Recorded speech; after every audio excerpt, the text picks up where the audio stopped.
예, 반갑습니다. 찬양 대 찬양 감사드립니다. 다 함께 기도드리겠습니다.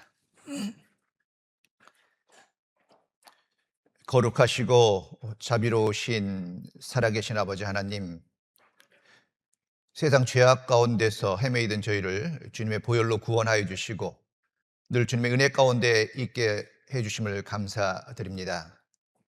주님의 그 놀라운 사랑을 깨달은 우리들, 오늘 또 주일 아침 맞이해서 함께하고 있습니다. 이 시간 각 사람의 형편과 사정을 아시는 주님께서 친히 역사해 주시고 두루 행해 주셔서 필요한 말씀과 은혜로서 풍성히 공급해 주시기를 간절히 원합니다.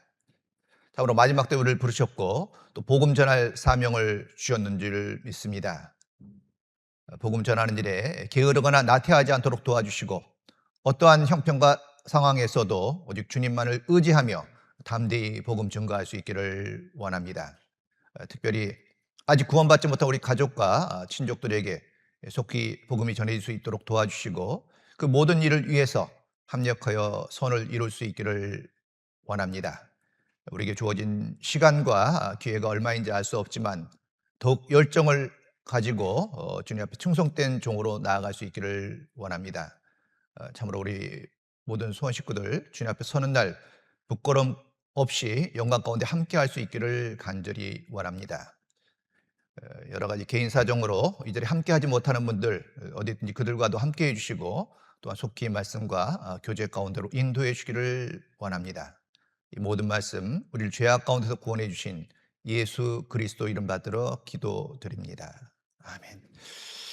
예, 사도행전 4장입니다.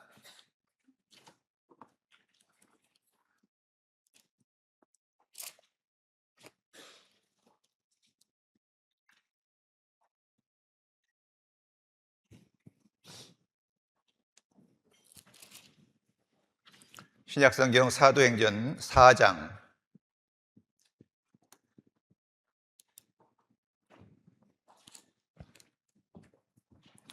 36절입니다.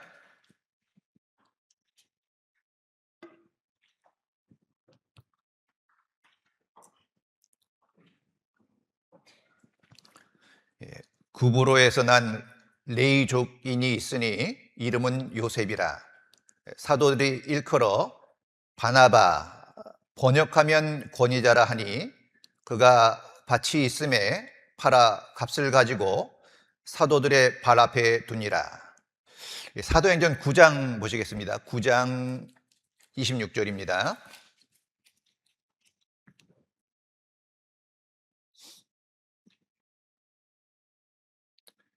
26절, 사울이 예루살렘에 가서 제자들을 사귀고자 하나 다 두려워하여 그의 죄다됨을 믿지 아니하니 바나바가 데리고 사도들에게 가서 그가 길에서 어떻게 주를 본 것과 주께서 그에게 말씀하신 일과 다메섹에서 그가 어떻게 예수의 이름으로 담대히 말하던 것을 말하니라.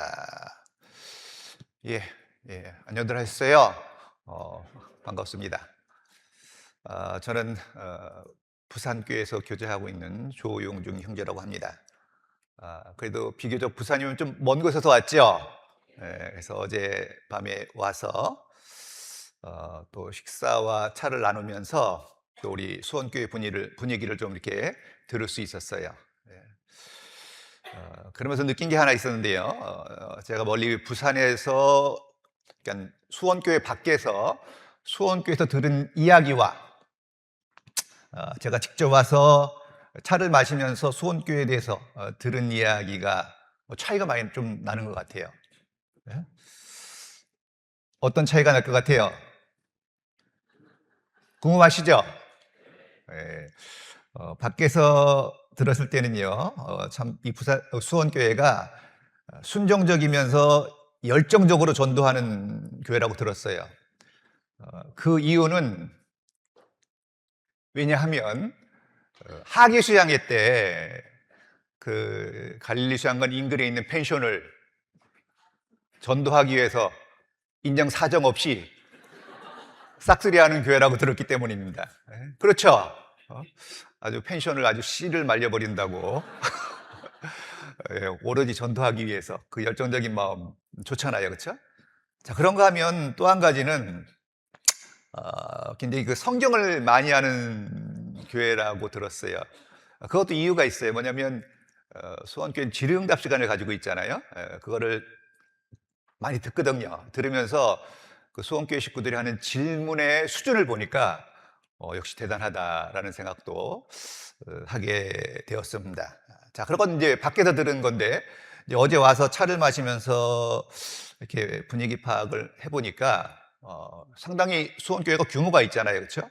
규모가 있음에도 불구하고 아주 가족적인 분위기고 아주 유쾌하고 즐거운 봉사 시간이 있다고 하더라고요. 봉사할 때 그 유쾌하고 즐겁게 한다고 그래요. 그래서 왜 그런가 들어봤더니 그것도 또 이유가 있어요. 김장하셨죠? 네, 다 알아요, 제가. 근데 김장할 때 특별하게 뭐 모든 교회가 김장을 하지만 아주 신박한 구호를 외치면서 한다고 그러더라고요. 그것도 좀 특이하게 다가오는데 한 가지 일이지만 교회 분위기를 이룰 수가 있어요. 이게 너무나 딱딱하면 그렇게 하기 어렵거든요.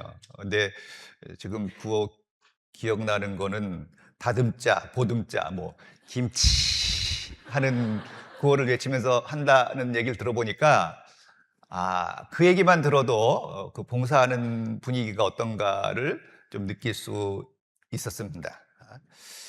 그래서 그런지 표정들이 다 밝으신 것 같네요. 김치를 많이 연습하셔서 그런가 봐요. 그리고 하루 동안 이제 강사실에서도 이제 잠을 잤는데요. 아주 섬세한 배려와 아주 정갈하게 잘 정리가 되어 있더라고요. 사실 하나만을 보면 열을 알 수 있다는 말도 있듯이 그런 느낌이 들어서 너무 좋았고요. 지금도 1년 보니까 저도 서울에 있었기 때문에 함께 교제하던 분들이 많이 눈에 들어와서 아주 친밀감도 생겨서 마음이 아주 편합니다. 결과적으로 이렇게 닮고 싶은 교회라는 생각이 좀 들었어요.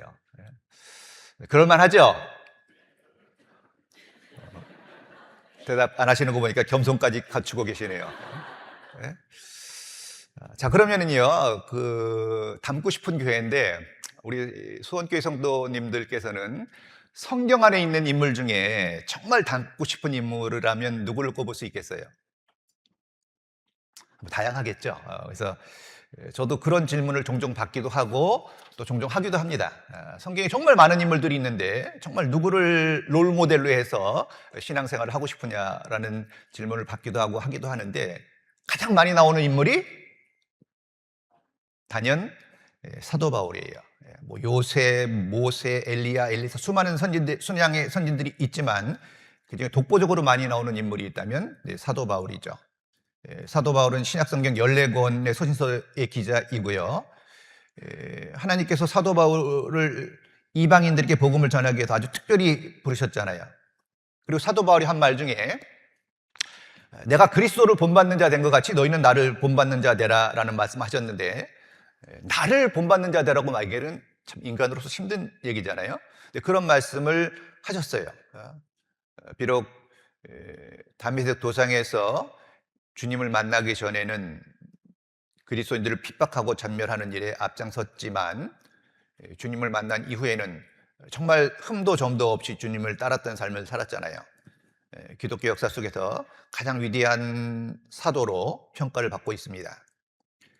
그러니까 이제 그 사도 바울이 사도 바울을 롤모델로 삼는 사람들이 많이 있는 거예요.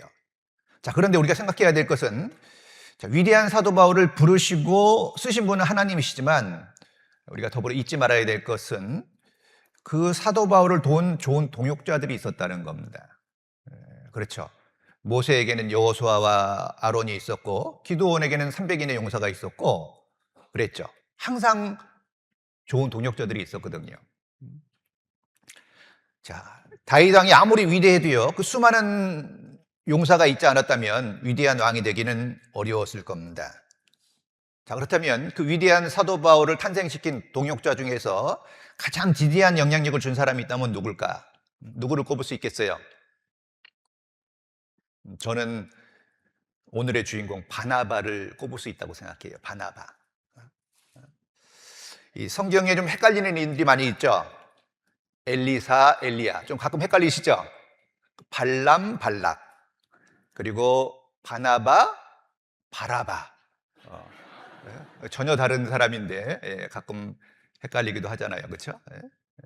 근데 오늘의 이제 교훈을 받을 인물은 이제 사도 바울을 세운 이제 바나바에 대한 말씀을 통해서 좀 교훈을 받고자 합니다. 자, 이 바나바는요, 탁월한 목회자로서 또 이방인의 사도로서 교회 역사에 큰 발자취를 남긴 인물입니다. 바나바는 예수님의 12제자에 속하진 않았지만 그럼에도 불구하고 사도 바울과 같이 사도라는 칭함을 받은 자예요. 자, 바나바는 자기보다는 이웃의 유익을 구하고 위로해주고 인도해주는 선한 은사가 탁월했습니다.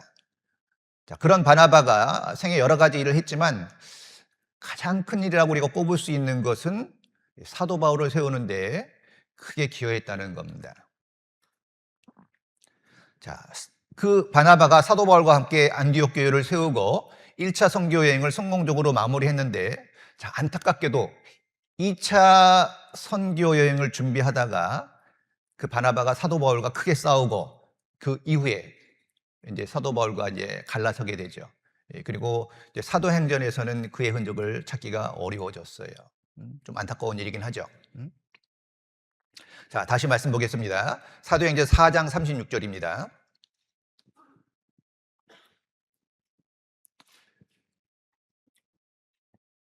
구브로에서 난 레이족인이 있으니 이름은 요셉이라. 사도들이 일컬어 바나바, 번역하면 권위자라 하니 그가 밭이 있음에 팔아 값을 가지고 사도들의 발 앞에 두니라. 자, 여기 바나바는 유대인 레이지파 사람이었고요. 원래 이름은 그 당시 아주 흔한 요셉이라는 이름을 가졌는데 교회에서 바나바라고 불러줬어요. 바나바를 번역하면 권위자라는 의미인데, 자, 위로의 아들이라는 뜻을 가지고 있습니다. 위로의 아들. 그러니까 그 위로의 아들이라는 별명을 통해서 평소 바나바가 성도들을 얼마나 성실하게 돌보고 위로해 주셨는지를 알 수 있죠. 그 별칭이라는 게 어떤 성향을 나타내잖아요, 그렇죠? 우리 교회 목사님 중에서도 이런 별칭을 가진 분이 계신데 알고 있는지 모르겠어요. 워킹 바이블이라는 별칭을 갖고 계신 분이 계신데 아셔요?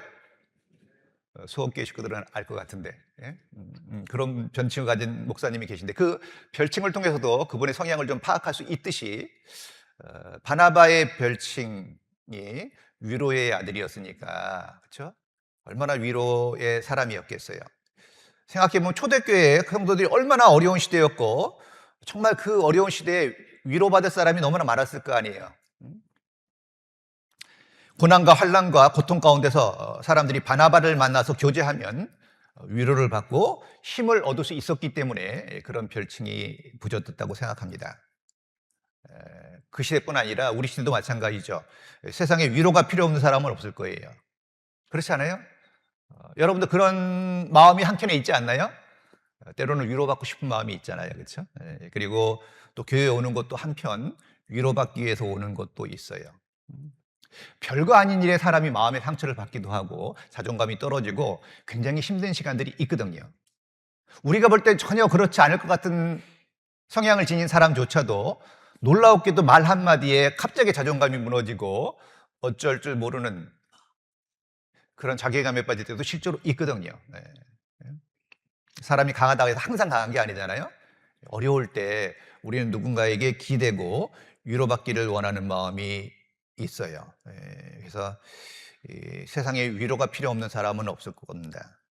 인간은 약한 존재고 의존적인 존재로 만들어졌기 때문에 그렇다는 거예요.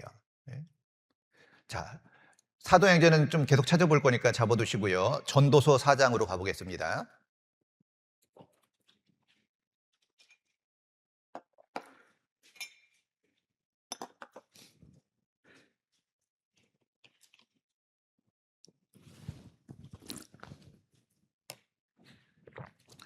전도서 4장 1절입니다.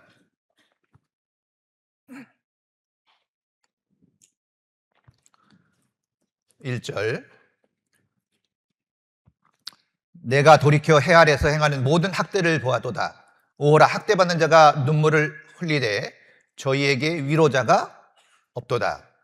저희를 학대하는 자의 손에는 권세가 있으나 저희에게는 위로자가 없도다 그랬죠. 이 세상에요, 학대를 당하고 고통받는 자들이 많은데 진정한 위로자는 없다라고 말씀하고 있습니다. 그래서 성경의 인생을요, 상한 갈대로 비유하고 있잖아요. 이 상한 갈대는 바람만 불거나 충격이 있을 때 아주 쉽게 상처를 받을 수 있는 그런 특성을 가지고 있지 않습니까? 사람도 그렇다는 거예요.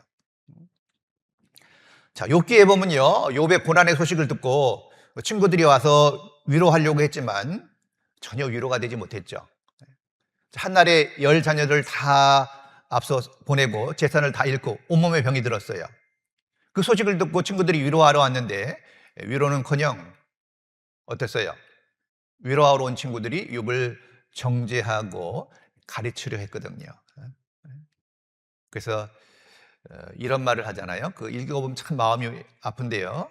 그 정말 자녀를 다 잃고 재산을 다 날리고 온몸에 병이 들은 그 욥을 향해서 그 친구들이 뭐라고 얘기합니까? 이 징계는, 이 끔찍한 징계는 내가 지은 죄에 비하면 작은 거다라고 얘기했거든요. 그러면 잘 생각해봐. 다 이유가 있지 않냐? 죄 없이 망한 사람 없는데 잘 생각해 보라고. 뭘 잘못했는지 잘 생각해 보라고. 이거 위로예요, 정죄예요? 위로가 안 됐잖아요, 욥에게. 그래서 욥이 이런 말을 하죠. 자, 이런 말은 내가 많이 들었나니 너희는 다 번뇌케 하는 아니자라구나. 위로하러 왔는데 위로가 아니라 번뇌케 하는 아니자라고 말씀하고 있거든요. 그러니까 욥은 다 아는 얘기인데 다 안다. 다 알아. 그러면서 잘 모르면서, 사정을 잘 모르면서 함부로 아는 체 하지 말라라고 이야기하는 거예요. 우리도 흔히 그런 일이 있어요. 위로한답시고 얘기했는데 더 불을 지르는 경우가 있잖아요. 그렇죠? 그런 위로 받아본 적 있으시죠? 위로받고 싶었는데 와서 위로한다는 그 인간이 위로하기는커녕 더 마음을 뒤집어 놓는 경우도 있거든요. 그래서 가끔 이런 실수도 해요. 가끔 이런 실수가 언제 나오냐면 병원에 문병 가서 그 아픔을 공감해주고 위로해주기보다는요, 뭐 잘못했는지 잘 생각해봐. 잘 생각해봐 하면서 눈을 동그랗게 뜨고 쳐다볼 때 사실 우리가 위로받기보다는 좀 아픔이 있죠.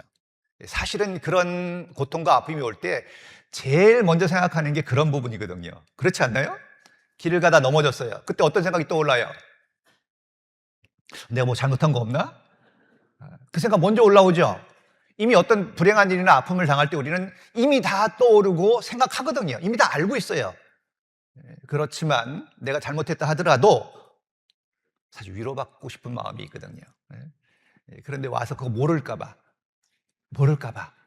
계속적으로 상기시켜 줄 때 위로받기는커녕 마음이 더 아픈 경우들이 있어요. 그래서 위로라는 것은요, 어떤 상황을 변화시킬 수 있는 해결책을 제시하기보다는요, 이해해주고 공감해주기를 바라는 마음이 있는 거예요. 해결책보다는 공감과 이해를 바라죠. 사실 그래서 우리가 어디 가든지요, 이런 마음이 들어요. 마음 둘 곳을 찾죠. 참 표현이 재밌잖아요. 마음 둘 곳을 찾죠. 그 마음 둘 곳을 찾는다는 게 뭐죠?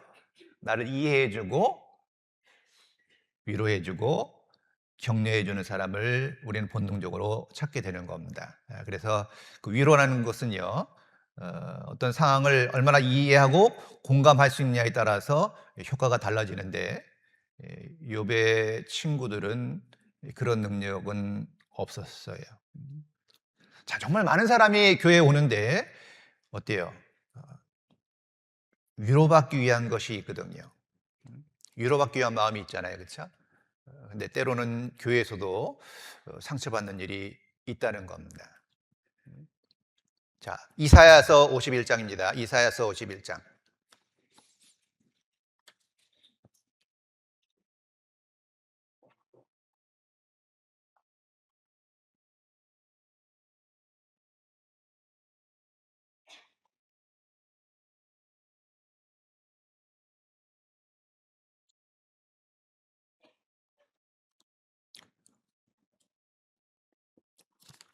자, 이사야서 51장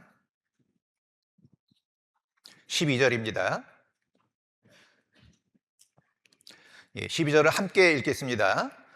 가라사대 너희를 위로하는 자는 나연을 너는 어떠한 자이기에 죽을 사람을 두려워하며 풀같이 될 인자를 두려워하느냐.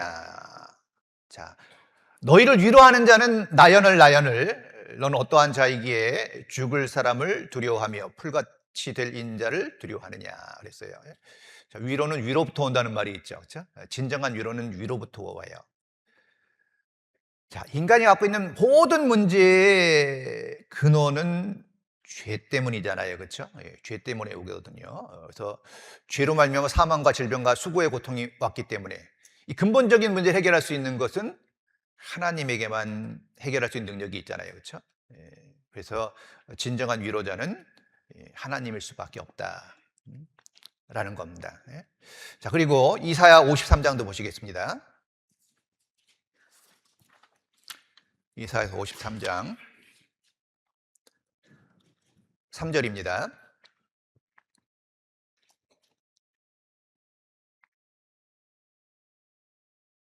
자, 그는 멸시를 받아서 사람에게 실어버린 바 되었으며 강고를 많이 겪었으며 질고를 아는 자라. 마치 사람들에게 얼굴을 가리우고 보지 않음을 받은 자 같아서 멸시를 당하였고 우리도 그를 귀히 여기지 아니하였도다. 만왕의 왕 되신 하나님께서 육신이 입고 오신 분이 예수님이잖아요. 그렇죠? 예수님 이 땅에 오셔서 배척받으시고 멸시와 강고와 질고를 당하셨기에, 자, 다 당하셨기 때문에 위로가 가능한 겁니다. 자, 멸시는 뭐죠? 만왕의 왕신 예수님이 인간들에게 업신여김 받았잖아요. 그렇죠? 하찮은 대우를 받으셨어요. 강고는 뭡니까? 가난하고 고생스럽다는 거거든요. 구유에 태어나셨고 가난한 목수의 가정에서 사셨어요. 그리고 질고는 뭐죠? 질병으로 인한 고통을 말하죠. 그리고 얼굴에 침뱉음을 당하시고 따귀를 맞으시고 가시면류관을 쓰시고 양손과 발에 못이 박히고 벌거벗겨져서 높이 들리는 수치와 고난을 당하셨습니다. 자, 그 모든 고난을 당하셨기 때문에 사실 위로가 가능한 거예요. 자, 우리는 경험해보지 않은 아픔에 대해서 위로하기 어렵습니다. 어느 목사님이 그러시더라고요. 상담을 많이 하면서 암 환자들을 많이 봤대요. 그래서 나름 여러 가지 위로의 말을 많이 했는데 그러다가 본인이 암 환자가 된 거예요. 그런 다음에 하시는 말씀이 내가 여태까지 암 환우들에게 한 말들은 다 빈말이었다. 지금 내가 그 병에 걸리고 나서 느끼는 마음을 보니까 그 전에 내가 했던 말들은 별로 위로의 말이 안 됐을 것 같다라는 얘기하시는 걸 듣고 참 공감이 됐어요. 자, 우리는 경험해보지 않은 거에 대해서 함부로 말하기가 어려운 것이 잘 알지 못한다는 거예요. 그러니까 경험해보지 않고 위로하는 것 위로가 안 될 때가 너무나 많아요. 그 말이 틀린 건 아닌데 전혀 위로가 안 되고 공감이 안 된다는 겁니다. 그래서 주님은요, 모든 걸 경험하셨어요. 우리에게 있는 대제사장은 우리의 연약함을 체휼하지 아니하는 자가 아니요 모든 일에 우리와 한결같이 시험을 받은 자로 돼 죄는 없으시니라. 자, 모든 일에 시험을 받으셨어요. 그래서 시험 받는 자의 아픔과 고통을 잘 알고 있는 겁니다. 평안을 너에게 끼치노니 곧 나의 평안을 너에게 주노라. 내가 너에게 주는 것은 세상이 주는 것 같지 아니하니라. 너희는 마음에 근심도 말고 두려워하지도 말라.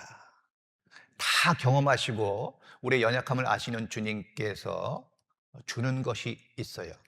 하나님 우리에게 평안을 주기를 원하시는데 그런 말씀을 쓴 자격이 있죠. 모든 시험을 겪고 통과한 후에 우리에게 그런 교훈을 주시는 겁니다. 너희는 마음에 근심도 말고 두려워하지도 말라. 근데 이런 말씀들이 많이 나오죠. 두려워하지 말라, 근심하지 말라, 염려하지 말라. 왜 많겠어요? 우리가 약하고 사실 작은 일에도 염려와 근심이 떠나지 않는다는 걸 알고 계신 거예요. 자, 그래서 사실은 구원을 받아야지만 진정한 평강을 누릴 수 있는 거죠. 자, 우리는 하나같이 여리고로 내려가다가 강도 만난 자였습니다. 그렇죠? 여리고로 내려가다가 강도 만나서 중상을 입은 자예요. 근데 다행히 사마리아인을 만나서 그가 주막에다 데려다 놨잖아요. 그렇죠? 그 주막은 교회를 이야기하고 있죠. 맡기고 가시면서 다시 오신다고 약속하셨잖아요. 그렇죠? 다시 올 때는 우리가 건강한 모습으로 있길 원하시겠죠? 근데 안타깝게도 교회 안에서도 상처를 받는 일이 없지는 않다는 거예요. 그래서 여간 우리가 마음을 낮추고 서로에게 배려하지 않으면 나도 그런 일을 할 수 있다는 거 아셔요? 가끔 이제 형제자매들하고 교제하다가 그런 거로 봐요. 사시면서, 교회 생활 하시면서 상처받은 일이 있습니까? 하면은 안 받아본 분이 없다고 얘기하거든요. 근데 아이러니하게도 상처를 준 사람을 찾기는 어려워요. 받은 사람은 많은데 준 사람이 없는 거예요. 여러분이 오늘 교회 와서 10만 원씩 받았는데 준 사람이 없다면 좀 이상하잖아요. 그렇죠? 왜 그러죠? 자기가 주면서도 잘 모르는 거예요. 주면서도 잘 몰라요. 그러니까 반복해서 그런 행동이 나오는 거예요. 참 안타깝죠. 자기는 꽤 잘했다고 생각하는데 상처받고 있는 거예요. 난 꽤 위로했다고 생각하고 뿌듯한 마음으로 돌아왔는데 그 대상자는 밤에 잠을 못 자는 거예요. 근데 본인은 잠을 잘 자. 바른 말 했거든요. 근데 경우에 합당한 말은 아로새긴 은쟁반의 금사가라 그랬잖아요. 그렇죠? 아로새긴 은쟁반의 금사가라 그랬잖아요. 경우에 합당한 말은 아닐 수 있다는 거예요. 그 말이 바를 수는 있지만 그 장소와 그 상황에 맞지 않을 수 있는 말들은 얼마든지 있어요. 틀린 말이 아니에요. 팩트예요. 그리고 그런 분들이 자주 하는 말은 난 솔직해. 솔직한 게 굉장히 위험해요. 근데 나쁘다는 게 아니라 솔직하면은 변덕스럽잖아요. 우리 마음이요. 그 변덕스러움을 다 표현을 해버리면 주변 사람들이 아주 힘듭니다. 근데 자기는 솔직하고 직선적이라는 생각을 가지고 종종 경우에 안 맞는 말을 해서 위로는커녕 어렵게 할 때가 있다는 거예요. 근데 안타깝게도 그걸 잘 몰라요. 우리 고린도후서 1장 보시겠습니다.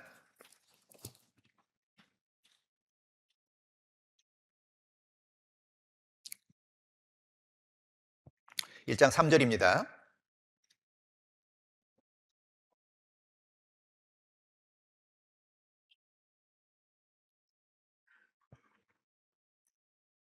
고린도후서 1장 3절 찬송하리로다. 그는 우리 주 예수 그리스도의 하나님이시요 자비의 아버지시요.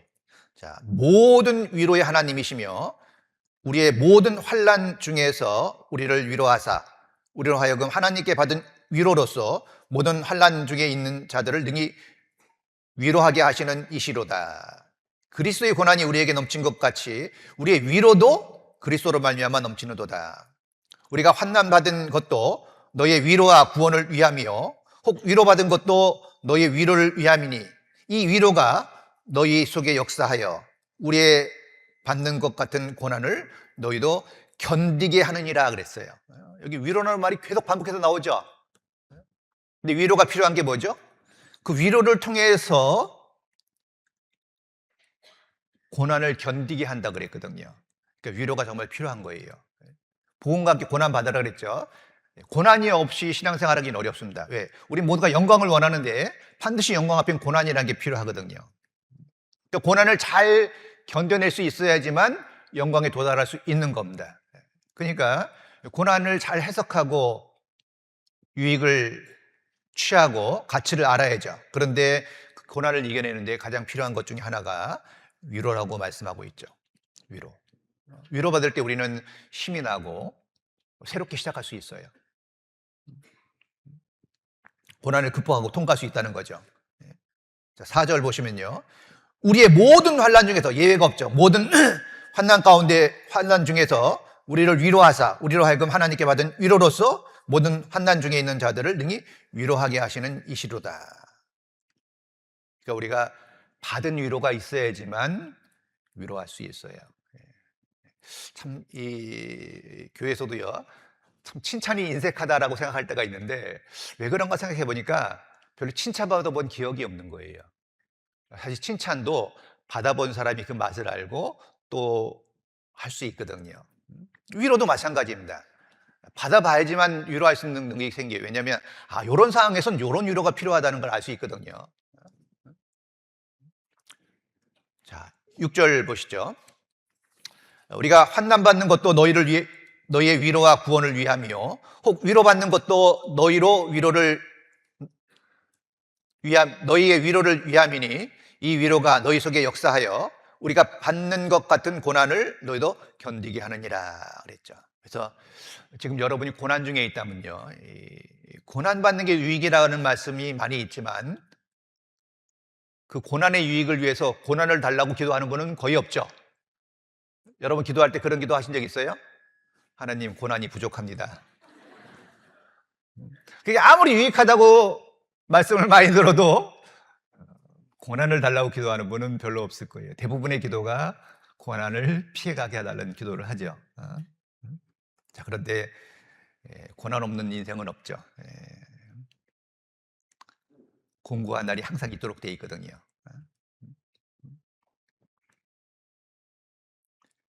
그런데 내가 고난받고 있다면 그게 아무 의미 없는 것이 아니라 그 고난을 잘 극복하고 통과하면요, 또 다른 사람에게 힘을 줄 수 있어요.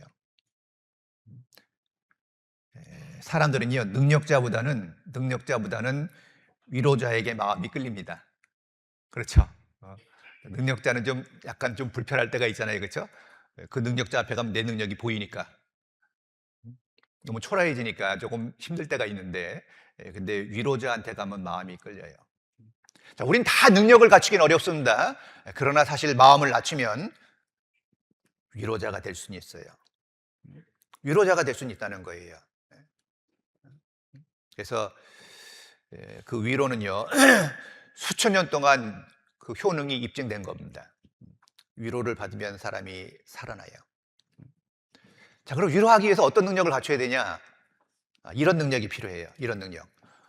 룻기 2장 보시겠습니다. 구약성경 룻기 2장.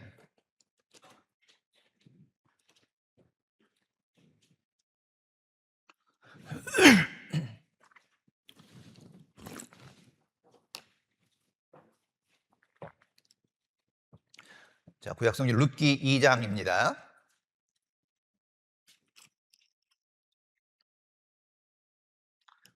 2장 11절입니다.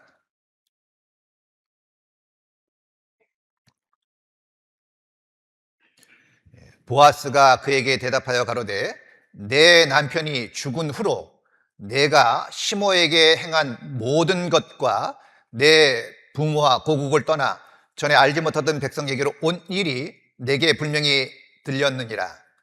여호와께서 내 행한 일을 보응하시기를 원하며 이스라엘 하나님 여호와께서 그 날개 아래 보호를 받으러 온 내게 온전한 상 주시기를 원하노라.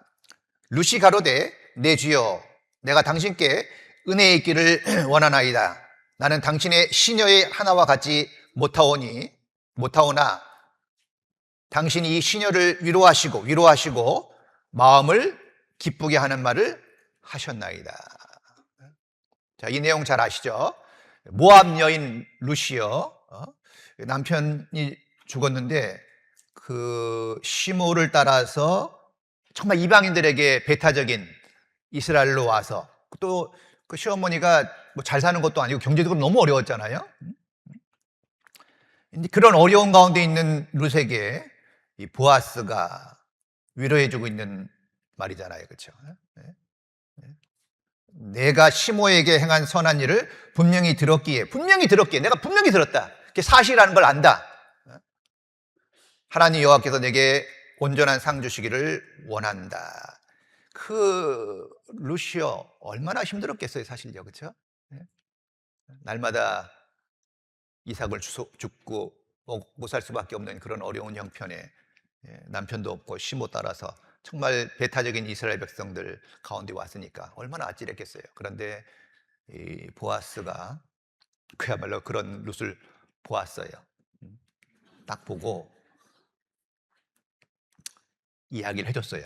알고만 있으면 별 의미가 없습니다. 알고만 있으면 그 어떻게 위로하겠어요? 그걸 표현해 준 거예요.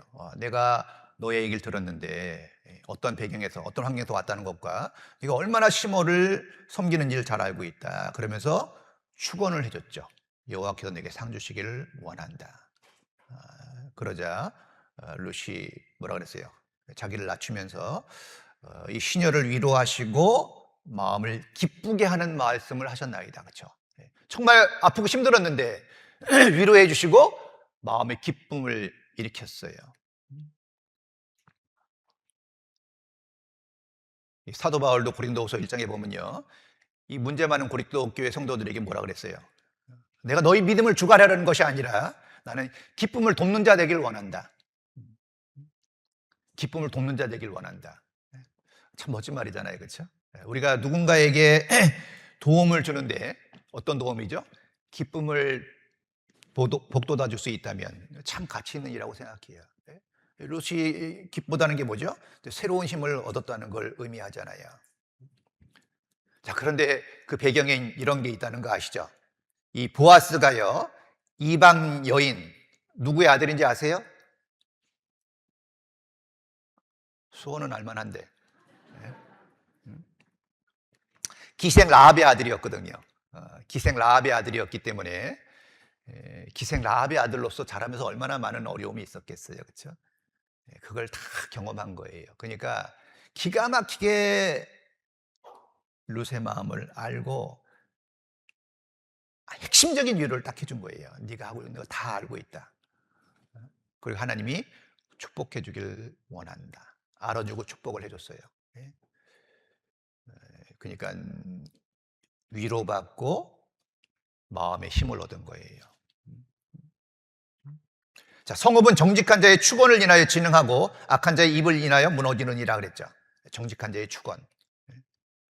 우리 소원교회 전도 집회 많이 오시고 전도 잘한다는 걸 많이 들었습니다.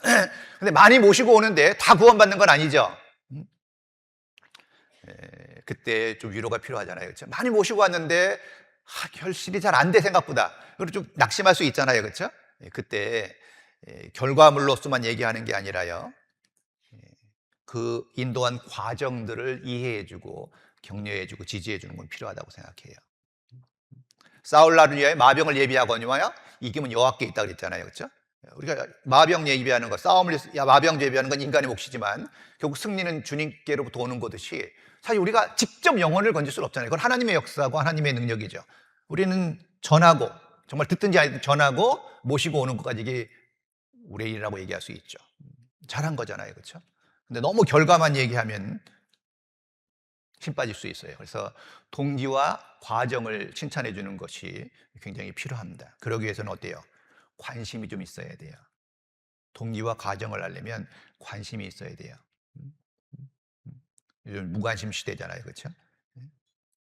관심을 갖고 좋은 일을 알게 되면 지혜롭게 표현하는 게 필요해요.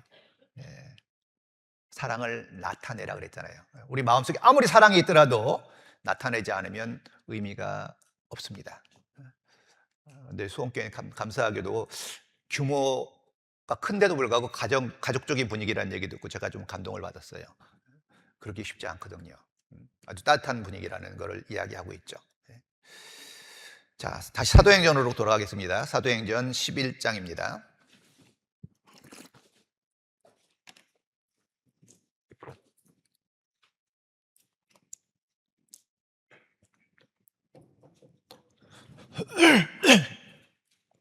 사도행전 11장 24절입니다.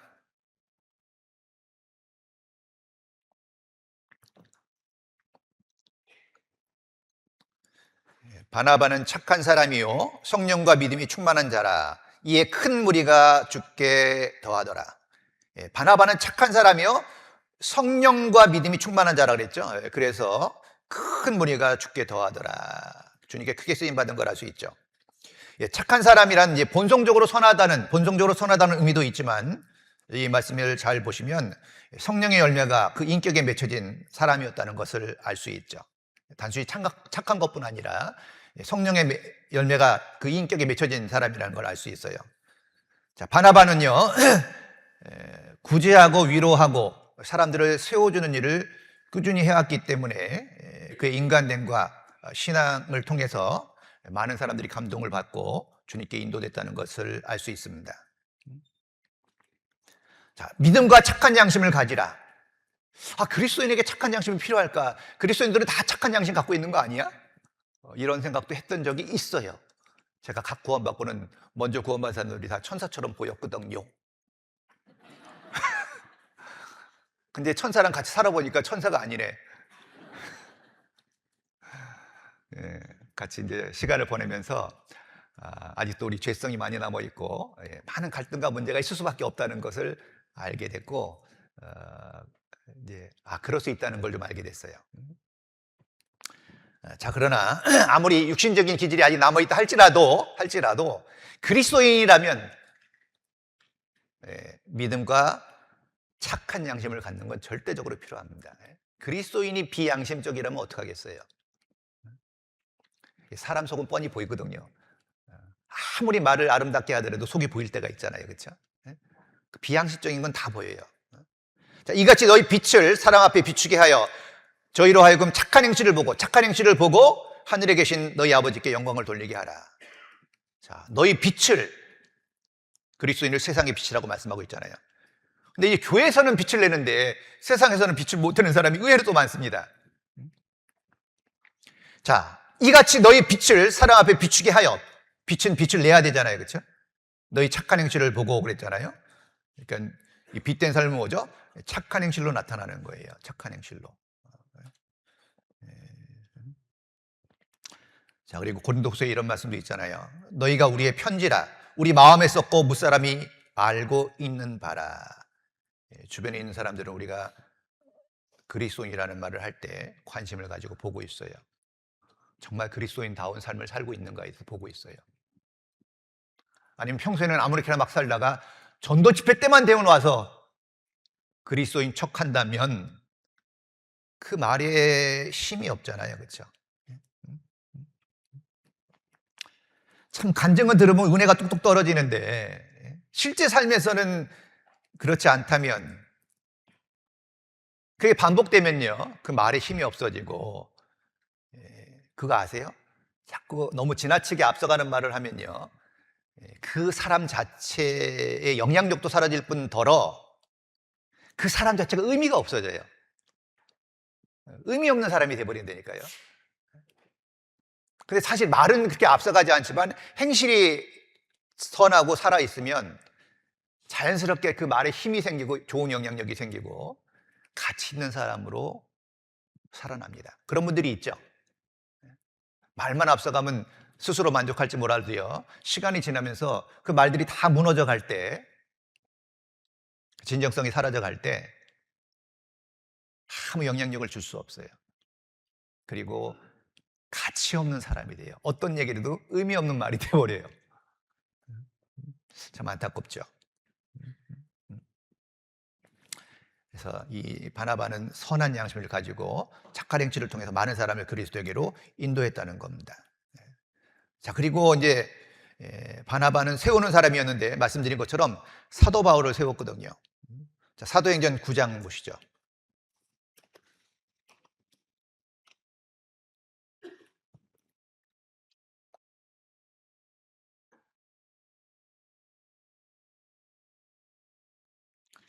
(9장) 26절입니다.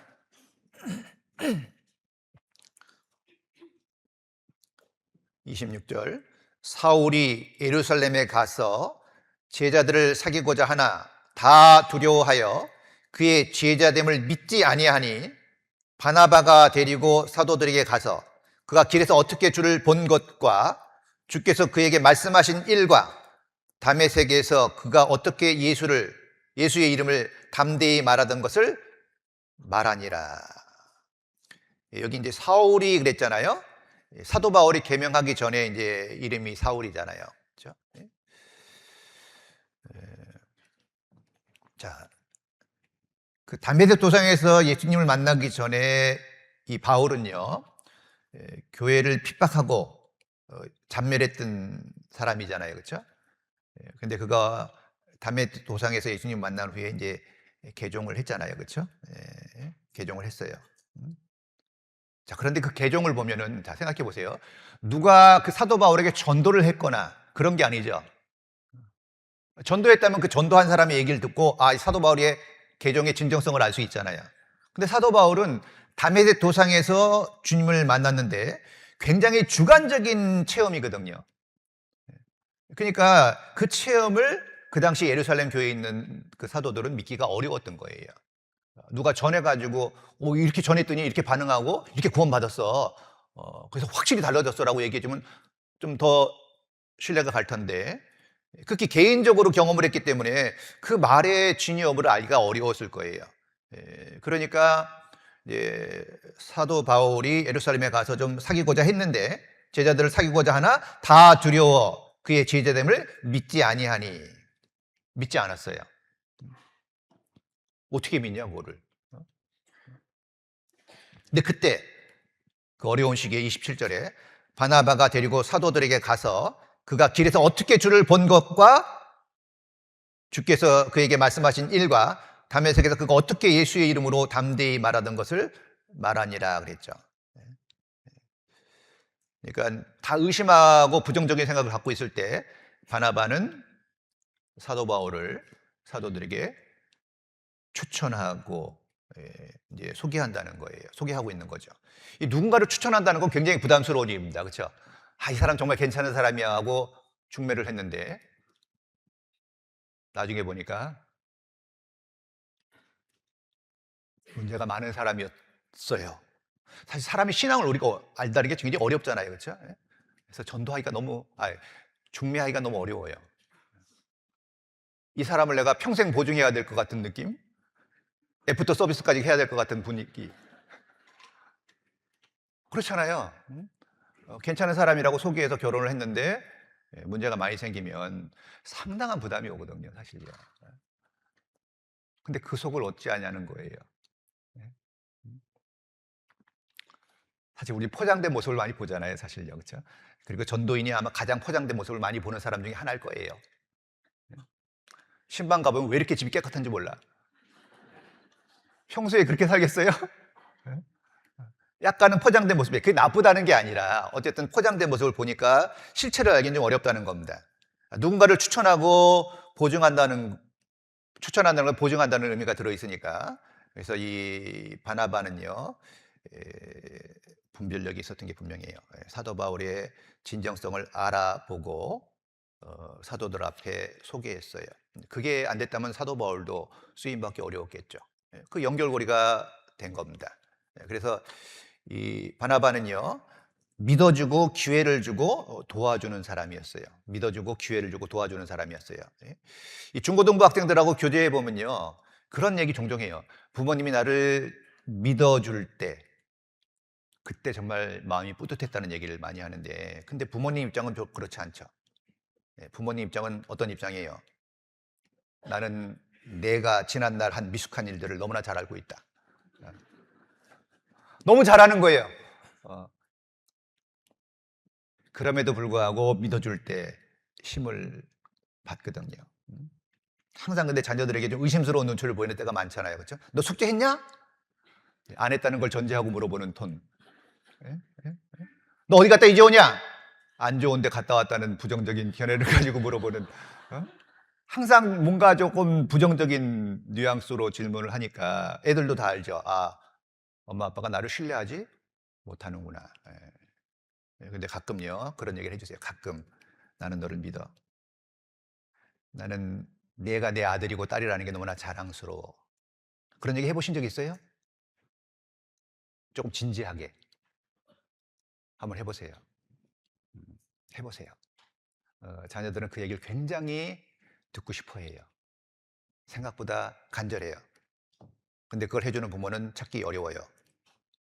의외로 가장 사랑하는 대상인데도 불구하고 계속 잘 되기를 바라는 마음 때문에 바르게 하기 위해서 책망과 교훈을 많이 하지 위로와 격려와 신뢰를 주는 그런 표현들은 좀 인색할 수 있다는 겁니다. 자, 사도 바울은요, 자기가 알고 있었죠. 내가 전에는 회방자의 핍박자의 포행자이었으나 도리어 긍휼을 입은 것은 내가 믿지 아니할 때 알지 못하고 행하였습니다. 내가 잘 몰라서 그랬어. 잘 몰라서 그랬다는 걸 인정하고 있거든요. 우리 주변에는 아직도 나 자신을 비롯해서 잘 모르고 미숙해서 실수하는 경우들이 많아요. 그것도 몰라 하지만 모르는 경우가 많거든요, 실제로. 그래서 조금 부족하더라도요, 한 해를 돌아보는 시기잖아요. 좀 부족하더라도 이런 마음을 좀 갖는 건 필요할 것 같아요. 미워도 다시 한번. 그렇죠? 부족해도 다시 한번. 예? 미숙해도 다시 한번. 이런 것들의 여유가 필요하지 않겠어요? 어떤 분 가끔 그래요. 넌 나한테 한번 찍히면 끝이야. 살벌해요, 정말. 그렇죠? 예? 의외로 그렇게 얘기하는 분도 계셔요. 자기 한 번 아니면 절대 아니라고 그러는데 우린 다 미숙하고 어리석은 사람들인데 본인도 그 말에 걸리지 않겠어요? 자, 사도행전 11장 19절입니다. 11장 19절.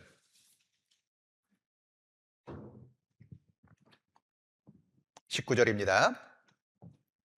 때에 스데반의 일로 일어난 환난을 인하여 흩어진 자들이 베니게와 구브로와 안디옥까지 이르러 도를 유대인에게만 전하는데 그 중에 구브로와 구레네 사람 몇 사람이 안디옥에 이르러 헬라인에게도 말하여 주 예수를 전파하니 주의 손이 그들과 함께 하심에 수다한 사람이 믿고 주께 돌아오더라. 자, 여기 때 그랬잖아요. 이 때는 언제냐면요, 스데반 집사의 순교 사건으로 그 사도를 제외한 성도들이 유대와 사마리아 모든 땅으로 흩어져서 복음을 전할 시기를 말합니다. 처음에는요, 유대인에게만 복음을 전했어요. 그래야지만 된다고 생각했거든요. 그러다가 이제 점진적으로 이방인들에게도 복음이 전해지기 시작했죠. 그러는 가운데 수리아 안디옥에서 이방인들에게 복음이 전해졌고 수다한 사람들이 믿고 주님께로 돌아왔어요. 놀라운 이제 전환기가 되는 겁니다. 처음에는요, 유대인에게만 복음 전해야 된다고 생각했거든요. 근데 이방인들에 전해보니까 고만사는 나타나는 거예요. 이게 이제 머리가 좀 깨고 복음이 이제 세계로 확장되어가는 변혁기라고 얘기할 수 있습니다. 그래서 22절 보시죠. 11장 22절. 자, 예루살렘 교회가 이 사람들의 소문을 듣고 바나바를 안디옥까지 보내니 저가 이르러 하나님의 은혜를 보고 기뻐하여 모든 사람에게 굳은 마음으로 주께 붙어 있으라 권하니. 예루살렘 교회가 그 안디옥 쪽에서 구원의 역사가 나타났다는 것을 이제 듣게 된 거예요. 그래서 어때요? 바나바를 안디옥으로 파송하는 겁니다. 그래서 이 바나바가 안디옥에 와서 그 하나님의 은혜를 직접 본 거예요. 아, 진짜 복음의 역사가 나타나고 있구나. 그래서 심히 기뻤잖아요. 그렇죠? 그러면서 모든 사람에게 굳은 마음으로 주께 붙어 있으라고 이제 권했어요. 이 수리아 안디옥은 복음이 세계로 뻗어가는데 전초기지 역할을 했잖아요. 자, 안디옥은 그 당시 로마 제국에서요 3대 도시 중에 한 곳이었고 당시 인구가 약 50만 이상으로 이 로마와 안덱사리아와 더불어 거대한 도시로 알려져 있습니다. 굉장히 큰 도시에 복음이 들어가서 이제 폭발적으로 이제 복음이 확산되는 이제 기로에 놓인 거죠. 자, 예루살렘 사도들은요, 앞서 그 빌립 집사가 사마리아에 가서 복음을 전해갖고 사마리아 성에도 복음이 활발하게 일어났잖아요. 그때도 그 베드로와 요한을 보내서 뭔가 믿음을 확인하고 좀 정리해 준 적이 있듯이 지금도 그 안디옥에서 이방인들이 구원받았다는 소식을 듣고 바나바를 안디옥에 보내서 이제 교회를 안정시키려고 한 겁니다. 자, 그리고 9장 보시죠. 사도행전 9장 28절입니다.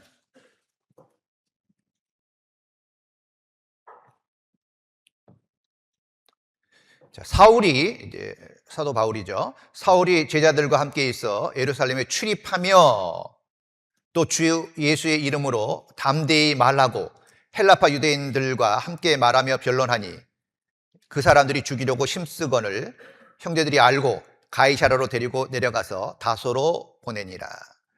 자, 이 사도 바울이 이제 구원을 받고 담대히 예수님을 힘있게 전하니까 이 유대인들이 이제 구원받지 못한 유대인들이 유대교 사람들이죠. 그 바울에 대한 미움이 더 커졌고 바울을 막 죽이려고 했잖아요, 그렇죠? 그리고 그 당시만 하더라도요, 이 사도 바울이 사도들과 연결은 됐지만 당시에 마땅히 사역할 곳이 마땅치 않았기 때문에 사역할 곳도 마땅치 않고 사람들로부터 생명의 위협을 받고 있었기 때문에 그래서 이제 부득이하게 바울의 고향 다소라는 곳으로 이제 보냈어요. 그래서 이제 사도 바울이 다소에 가서 좀 응거하고 있었습니다. 자, 그런데 11장 25절입니다. 11장 25절. 바나바가 사울을 찾으러 다소에 가서 만남에 안디옥에 데리고 와서 둘이 교회에 1년간 모여 있어 큰 무리를 가르쳤고 제자들이 안디옥에서 비로소 그리스도인이란 일컬음을 받게 되었더라. 자, 이 바울이 이제 사도 바울이요, 예루살렘의 사도들과 교제가 됐어요. 그렇지만 이제 미움을 받고 살해 위협을 받고 다소로 갔는데 수리아에 내려와서 이제 안디옥 교회에 왔던 바나바가 이제 다소에 있는 이제 사도 바울을 이제 마음에 둔 거예요. 그래서 다시 보시죠. 25절에 바나바가 사울을 찾으러 다소에 가서 만남에 안디옥으로 데리고 와서 둘이 교회에 1년간 모여 있어 그랬잖아요. 그러니까 사도 바울이 다소에 있을 때 그를 바나바가 이제 안디옥 교회를 더 안정시키고 발전시키기 위해서 동역자가 필요했던 거죠. 왜냐하면 생각보다 숫자가 많고 자꾸 확장돼 가니까 사역자가 많이 일어나야 될 거 아니에요, 그렇죠? 그래서 그때 바나바가 사도 바울을 떠올리고 이제 갔는데, 바나바가 사울을 찾으러라는 그 원어적인 의미를 보니까요, 어디 있는 걸 알고 간 게 아니에요. 다소로 갔다는 건 알았지만 어느 집, 주소를 알고 간 게 아니란 얘기예요. 그냥 다소에 있다는 것만 듣고 가서 한 집 한 집 수소문하여 찾았다는 의미를 가지고 있어요. 대단한 열심이잖아요, 그렇죠?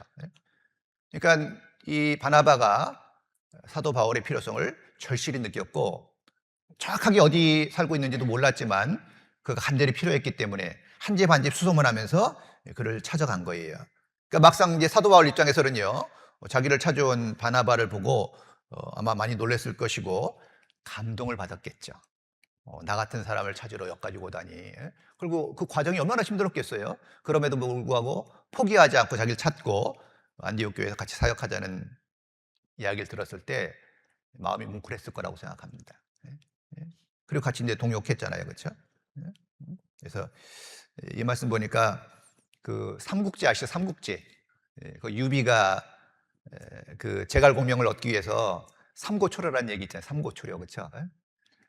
그 군사를 얻기 위해서, 제갈공명을 얻기 위해서 그 이제 3번이나 찾아가서 이제 읍소해가지고 그를 이제 맞이하게 되잖아요, 그렇죠? 그 간절함이 사람의 마음을 움직인 거죠. 그래서 우리도요, 정말 이 또 주변을 돌아볼 때잖아요. 하늘을 돌아볼 때 많은 분들이 구원받았다고 간증을 했는데 사라진 사람도 있고, 또 여러 가지 또 어려움으로 말미암아 교제와 멀어졌거나 잠자는 신앙들도 있잖아요, 그렇죠? 그런 분들 돌아보는 게 굉장히 중요한 일이거든요. 근데 그런 분들의 마음을 움직일 때 물론 말씀을 가지고 가는 게 가장 기본적이긴 하지만 사실 말씀을 몰라서는 안 나오는 건 아니거든요. 모이기를 심쓰라는 얘기를 몰라서 안 나오는 건 아니에요. 그냥 상처를 받거나 힘든 거예요. 그때는 뭐가 필요하죠? 간절함과 위로가 필요하다는 거예요. 간절함과 위로가 있으면 새 힘을 얻을 수 있다는 거예요. 자, 그래서 이 사도 바울이요, 크게 쓰임받는, 또 사도로 일컬음 받게 될 수 있는 계기가 이 안디옥에서의 사역이라고 볼 수 있습니다. 그렇죠? 그래서 1년간 있어 큰 무리를 가르쳤고 제자들이 안디옥에서 비로소 그리스도인이라는 일컬음을 받았다 그러니까, 비로소 그리스도인이라는 일컬음을 받게 됐다는 게 뭐죠? 정말 인격적으로나 신앙적으로 그리스도인다워졌다는 의미를 가지고 있잖아요. 그러니까 짧은 시간인데도 교회를 크게 성장시키고 대내외적으로나 사람들의 신앙을 견고했다는 걸 알 수 있죠. 그래서 이 일을 통해서 정말 사도로서 공식 추대받을 수 있는 어떤 절정적인 계기가 됐다는 걸 생각해 볼 수 있습니다. 자, 보석은 귀한 거지만요, 그 보석의 진가를 알고 그것을 발굴해서 다듬고 작품을 만드는 사람들은 더 귀하죠. 바나바는요, 미미했던 바울이라는 사람을 발굴하고 기회를 주고 육성한 겁니다. 일꾼을 키워낸 거잖아요. 그렇죠? 예? 저도 수원교회 몇 차례 왔는데요. 올 때마다 놀래요. 예?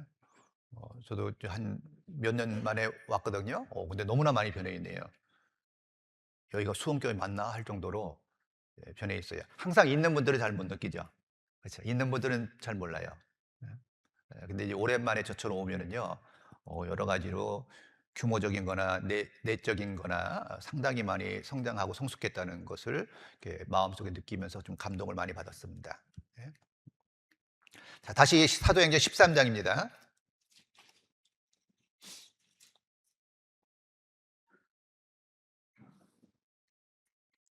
13장 2절입니다. 주를 섬겨 금식할 때 성령이 가라사대 내가 불러 시키는 일을 위하여 바나바와 사울을 따로 세우라 하시니. 자, 이제 안디옥 교회에서 이제 세계 선교로 나가기 위한 거죠. 이제 안디옥 교회가 바나바와 사도 바울의 사역으로 안정이 되니까 성령께서 이방 선교를 위해서 특별히 이제 바나바와 사울, 사도 바울이죠. 따로 세우라고 이제 말씀하시고 있는 거예요. 근데 지금도 동일한 역사가 반복된다고 생각해요. 우리 교회도요. 처음에는 해외 선교 생각 못 했거든요. 생각 안 했어요. 근데 이제 교회가 안정되니까요. 지금 엄청난 속도로 선교가 이루어지고 있잖아요. 그렇죠? 놀라운 일이잖아요. 자, 그리고 여기 보시면요. 바나바와 사울을 따로 세우라 그랬잖아요. 그러니까 이 초기에는 선교 초기에는 바나바가 앞서 있는 걸 볼 수 있어요. 그렇죠? 사울보다는 바나바 이름이 앞서 있잖아요. 그렇죠? 그러니까 1차 선교 시에는요. 바나바가 바울보다 더 중요한 인물이었기 때문인 것으로 보입니다. 당연히 그렇죠. 바나바가 바울을 데리고 와서 같이 동역했으니까. 자, 그런데 이제 조금씩 상황이 바뀌는데요. 14장 8절입니다. 사도행전 14장 8절 보시면 루스드라에 발을 쓰지 못하는 한 사람이 있어 앉았는데 나면서 앉은 뱅이 되어 걸어본 적이 없는 자라. 바울이 말하는 것을 듣거늘 바울이 주목하여 구원받을 만한 믿음이 그에게 있는 것을 보고 큰 소리로 가로되 내 발로 바로 일어서라 하니 그 사람이 뛰어 걷는지라. 자, 여기 보시면 이제 전도 여행을 하는 가운데 바울의 말하는 것을 듣거늘 그랬거든요. 바울의 말하는 것을 듣거늘. 그러니까 주로 말씀을 전하는 것은 바울이라는 것을 알 수 있죠, 일단.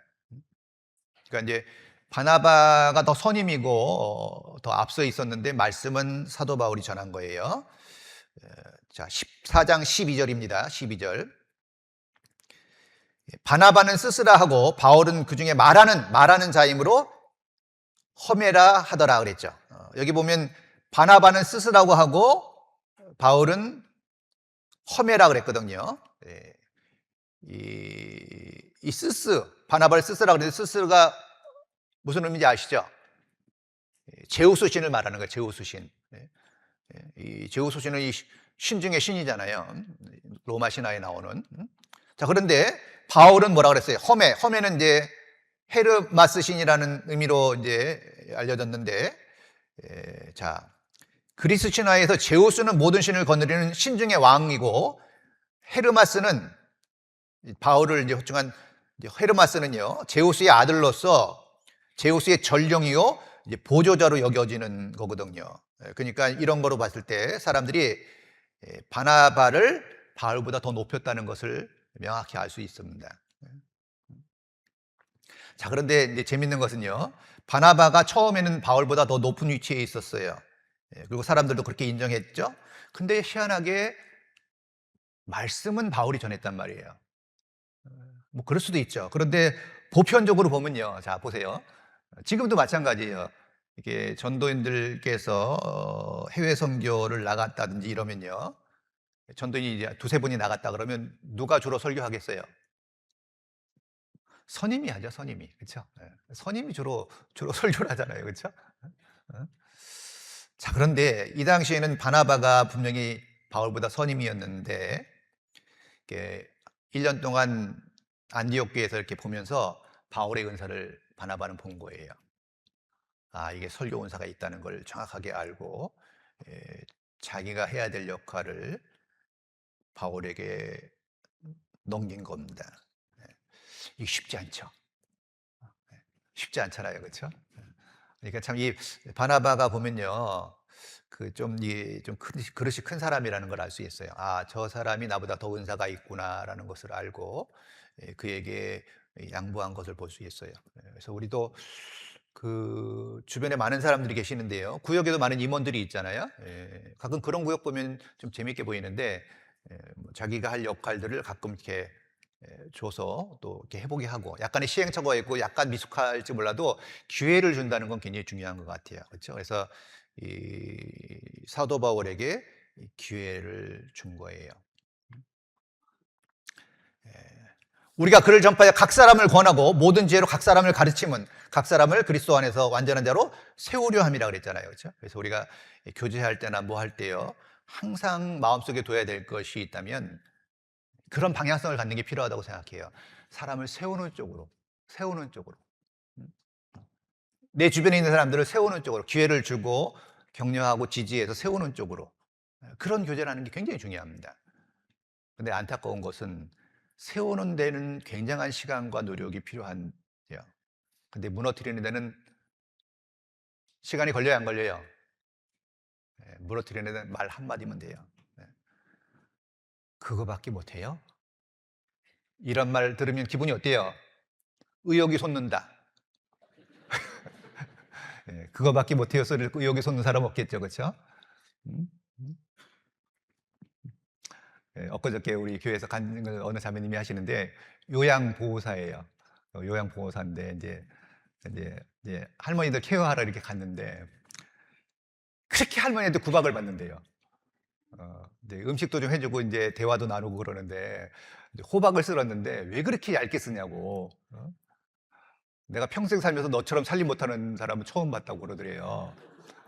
그러니까 이 자매님이 그런 얘기를 듣고 거의 멘붕 상태가 된 거예요. 그래서 막 약간 눈물을 보이면서 얘기를 하더라고요. 자기 자존감이 너무나 떨어져 갖고 의욕이 다 상실됐다고.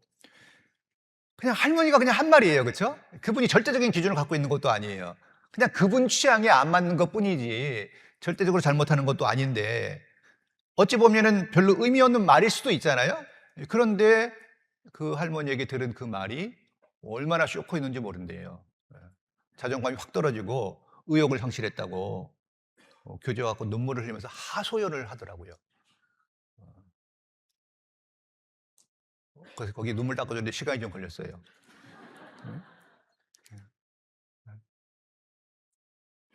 정말 위로를 받고 싶어서 와서 그 얘기를 하더라고요.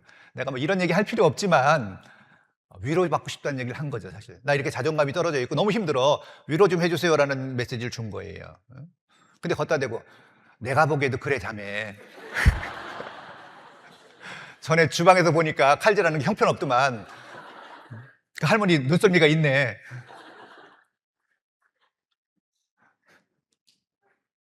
그런 마음이 올라올 수는 있어요. 올라올 수는 있지만 그걸 얘기하는 건 안 맞잖아요. 그렇죠? 그건 결코 지혜로운 사람이 아니에요. 위로받고 싶어서 얘기하는데 걷다 대고 나는 솔직한 사람이야. 난 팩트만 말해. 난 직설적인 사람이야. 너는 칼질을 바꿔야 돼. 그 얘기가 다 맞을 수는 있어요. 저도 내심 그런 생각이 조금 들었거든요. 사람이 모든 걸 다 잘하는 건 아니잖아요. 그 자매님은 또 다른 특별한 은사가 있어요. 근데 주방에 약한 분이 은근히 계시죠. 우리 자매님들 중에서도요. 주방에만 들어가면 설 곳이 없는 분이 있잖아요.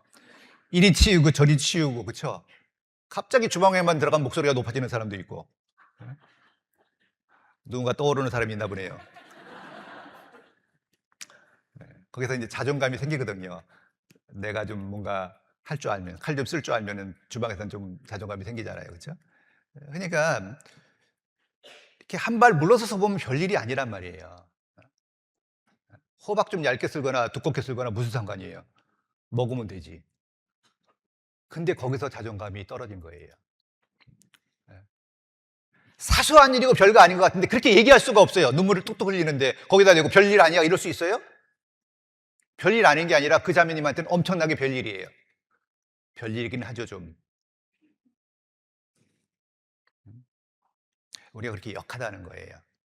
그래서 정말 많은 일꾼들이 필요하잖아요. 그렇죠? 우리가요, 관심과 격려와 칭찬이 필요해요. 관심이 없으면 칭찬할 수도 없어요. 왜? 칭찬은 변화에 대한 거에 초점을 맞춰야 되거든요. 그러니까 뭐가 변했는지를 알지를 못하는 거예요. 제가 전에 그런 일이 있었어요. 어머니 모임에서 이제 한 수십 명 모였는데 이제 말씀을 전하다가 이렇게 쭉 보는데 어느 자매님이 조금 변한 게 있더라고요. 근데 저 솔직히 뭐가 변했는지 모르겠어요. 근데 느낌이 변한 것 같아. 그런 느낌이 있잖아요. 그렇죠? 그리고 말씀 끝나고 복도에서 그 자매님을 만났는데 제가 얘기해 줬어요. 오, 자매님 멋져지셨네요. 일단 변한 건 분명하거든요. 그래서 그 자매님 깜짝 놀라면서 하는 말. 목사님 이거 어떻게 하셨어요? 그러면서 하는 말. 오늘 아침에 나오다가 미장원에 가서 앞머리를 요만큼을 잘랐대요. 네. 기가 막히게 제가 이제 뭔가 변화를 캐치해낸 거예요. 이건 아무나 할 수 있는 건 물론 아니에요.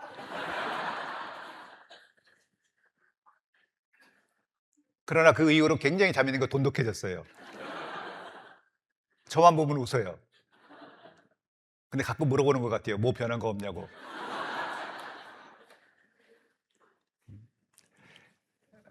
그 섬세한 변화에 대한 캐치가 쉽지는 물론 않아요. 그러나 우리는 뭔가 변화가 있다면 누군가가 알아주길 원하는 마음도 있죠. 얘기는 하지 않죠, 물론. 나 어때 오늘? 이렇게 얘기는 하진 않지만 마음속에 그런 게 없는 건 아니에요. 뭔가를 하고 났다면 이 일에 대한 사람들의 평가가 어떤가에 대해서 관심이 있어요. 관심이 있어요. 그런 걸 알아주는 게 필요해요. 성경에 알아주란 말이 의외로 많이 나옵니다. 무관심은 사랑의 반대죠. 관심이 사랑의 시작이거든요. 좋은 일들을 알아줘야 돼요. 그러려면 관심을 가져야 돼요. 그리고 긍정적인 마음으로 세워주려고 하는 마음이 필요하다는 거예요. 바나바는 그렇게 해서 위대한 사도 바울을 만들었어요. 사도 바울의 상급이 바나바에게 연결될까요? 안 될까요? 대어를 낚았죠. 그야말로. 그렇죠? 그 상급은 자동적으로 쌓이고 있을 거라고 생각합니다. 자, 그런데 이제 놀라운 일이 발생되는데 사도행전 15장 36절입니다. 15장 36절.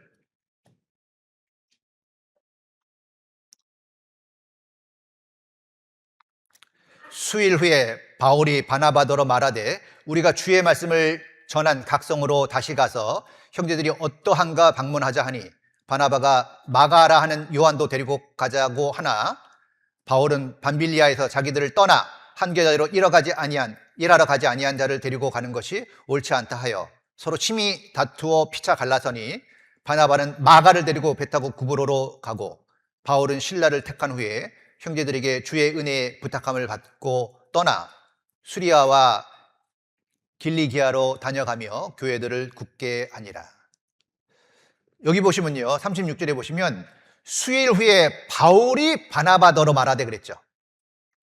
묘한 변화가 일어났죠. 그렇죠? 바울이 주도적으로 얘기하고 있잖아요. 그렇죠? 바나바가 주도적인 게 아니라 바울이 바나바더러 말하되. 자, 그런데 이제 2차 선교 여행을 준비하는데 이 사도 바울과 바나바가 마가 문제로 이제 심히 다퉜어요. 그리고 헤어졌다고 되어 있습니다. 바울은요,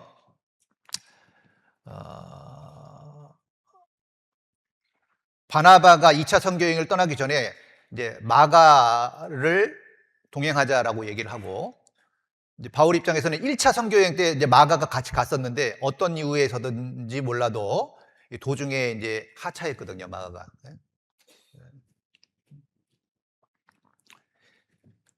이 문제 때문에 마가를 2차 선교 여행에 동참시키느냐 안 시키느냐 문제 때문에 이제 그 두 사도가 엄청난 다툼이 아주 심히 다퉜다고 말씀하고 있잖아요. 그렇죠?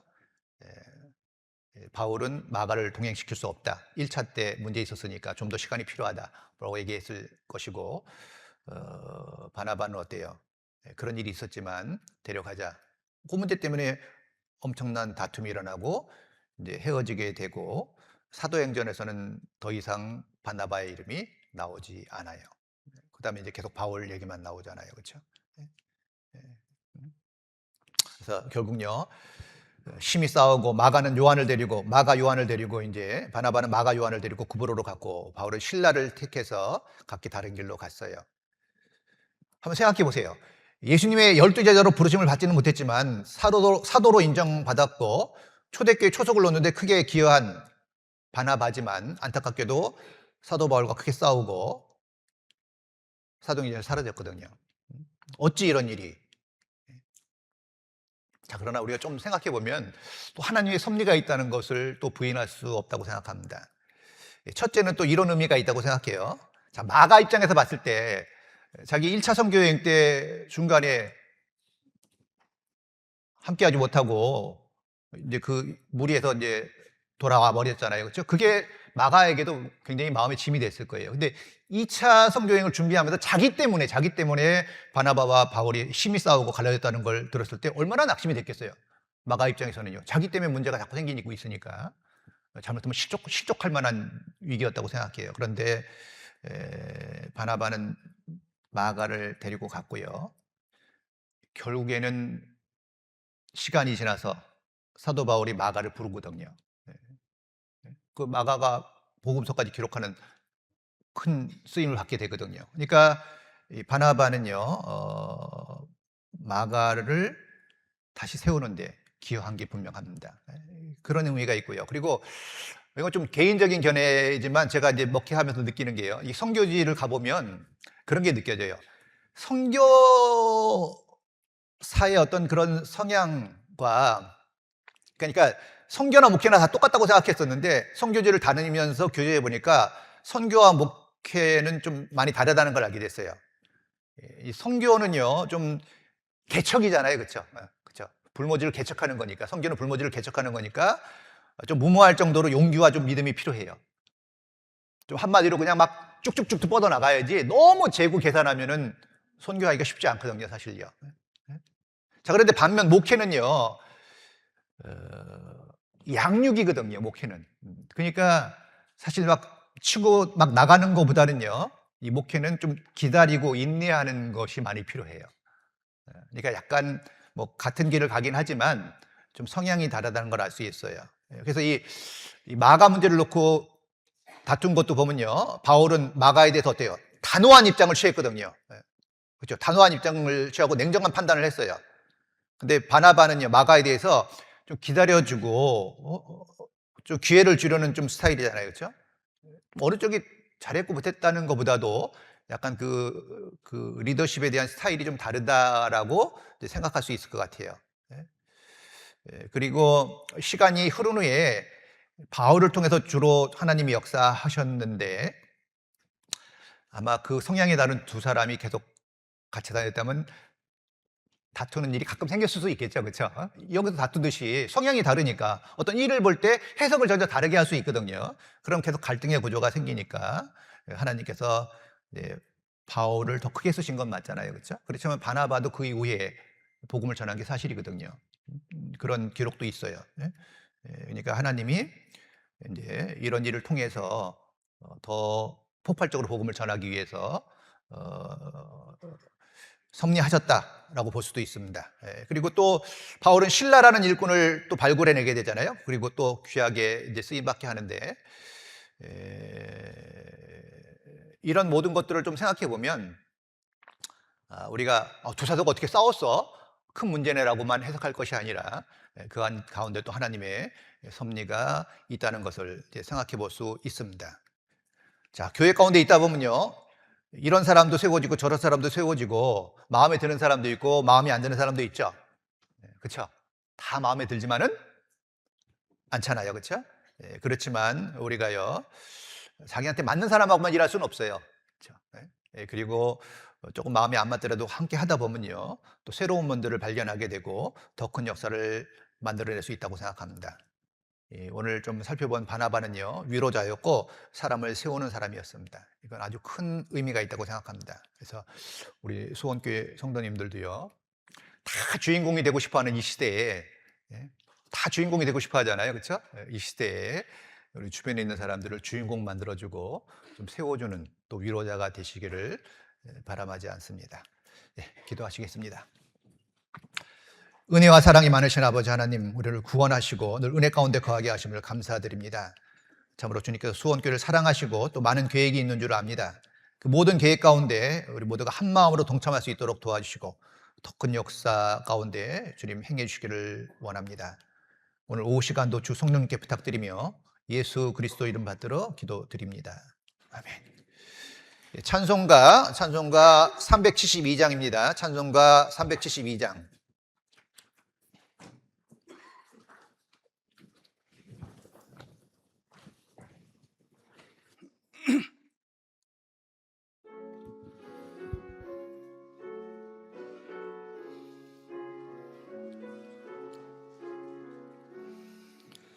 나 맡은 본분은 구주를 높이고 문영원 구원 얻도록 잘 인도함이라. 부르심 받들어 내 형제 섬기 구주의 뜻을 따라서 내 정성 다하리.